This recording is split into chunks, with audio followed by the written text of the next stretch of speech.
জাতীয় নির্বাচন কমিশনের নির্দেশ মানল না রাজ্য। 2 WBCS সহ 4 আধিকারিককে সাসপেন্ড করা সম্ভব নয়। ডেডলাইন পেরোনোর প্রায় 2 ঘন্টার পর কমিশনকে চিঠি দিয়ে জানালো রাজ্য।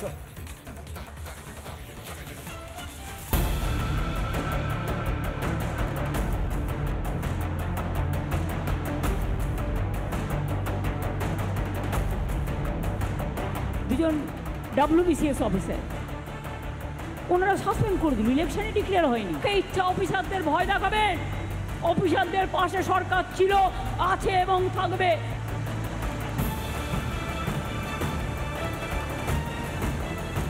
জাতীয় নির্বাচন কমিশনের কথা মানল না রাজ্য সরকার। 2 ERO এবং 2 AERO কে সাসপেন্ড করে তাদের বিরুদ্ধে FIR রুজু করতে মুখ্য সচিবকে নির্দেশ দেয় কমিশন। নির্দেশকে কানে তোলা তো দূর, অভিযুক্তদের রক্ষা করতে জানপ্রাণ দিয়ে ঝাঁপিয়ে পড়ল রাজ্য। নির্দেশ কার্যকর না করে উল্টে কমিশনকে চিঠি দিলেন মুখ্য সচিব মনোজ পান্থ। সাংবিধানিকভাবে যা অত্যন্ত গর্হিত অপরাধ। কমিশন তো উত্তর দিতে বলেনি, কমিশন তো নির্দেশ দিয়েছিল রাজ্যকে। জনপ্রতিনিধিত্ব আইন 1950-এর 13 CC ধারা অনুযায়ী রাজ্য সরকার নয়, কমিশনের সিদ্ধান্ত নেবে নির্বাচন প্রক্রিয়ার স্বার্থে কাদের নিয়োগ হবে। চূড়ান্ত তালিকা কমিশনই রাজ্যকে জানাবে। ওই আইনের 32 নম্বর ধারা অনুযায়ী নির্বাচনের কাজে বেনিয়মে অভিযুক্তদের শাস্তি দিতে পারে একমাত্র নির্বাচন কমিশন।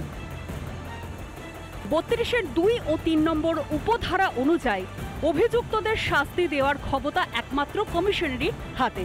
এখানে রাজ্যের কোনো এখতিয়ার নেই।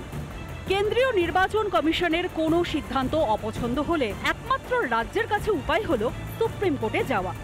কমিশনের নির্দেশ মানতে কেন আপত্তি রাজ্যের? সচিব যেটা লিখেছেন, এটা সাসপেন্ড করলে অন্য কর্মীদের মনোবল ভেঙে যাবে। আমার মুখ্য সচিব সাহেব, এটা আপনি কি বলতে চাইছেন? আপনি কার ইন্টারেস্টটা রক্ষা করছেন, চোরদের না জনগণের? ভোট ব্যাংক বাঁচাতে দেশের আইন কানুন লাটে তুলছেন মমতা। বেনিয়মে অভিযুক্তদের কেন বাঁচানোর চেষ্টা করছে রাজ্য? অভিযুক্তদের সাসপেন্ড না করে বিভাগীয় তদন্ত, চোখে ধুলো দেওয়ার চেষ্টা নয় কি? রিপাবলিক বাংলা। নানা ধরনের কন্টেন্ট দেখার জন্য লাইক করুন, শেয়ার করুন আমাদের ফেসবুক পেজ, সাবস্ক্রাইব করুন আমাদের ইউটিউব চ্যানেল। পাশাপাশি অন্যান্য ব্রেকিং নিউজের জন্য অবশ্যই চোখ রাখুন রিপাবলিক বাংলায়।